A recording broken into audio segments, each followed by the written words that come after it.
காங்கிரஸ் கட்சி தலைவர் ஒருத்தருக்காரு, அவர் திமுகவுக்கே மாறிட்டார். செல்வ பெருந்தகை. காங்கிரஸுக்கு அவர் வக்காலத்து வாங்குறது இல்ல. அவரே காங்கிரஸ் பத்தி எதை சொன்னாலும் பதில் சொல்ல மாட்டார். திமுக பத்தி சொல்லுங்க உடனே பதில் சொல்லுவார்.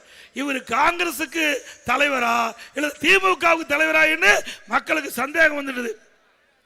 பெருந்தலைவர் காமராஜ் அவர்களை பற்றி இன்றைக்கு நாடாளுமன்ற இருக்கின்ற திருச்சி சிவா அவர்கள் ஒரு கொச்சையா பேசினார்.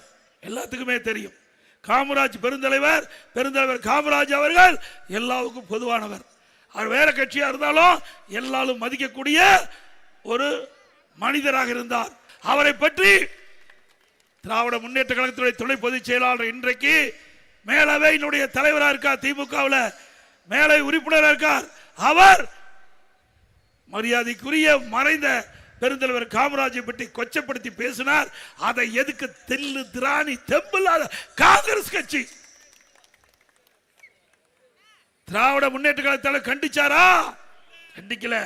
அதே போல பெருந்தலைவர் காமராஜ் அவரை பற்றி RS பாரதி பேசினார். அவரை பற்றியும் முதலமைச்சர் கண்டிக்கல. ஆக காங்கிரஸ் கட்சி திமுக அடிமையாகிட்டது. காங்கிரஸ் கட்சி அடிமையாகிவிட்டது. அடிமை சாசனம் எழுதி கொடுத்துட்டாங்க.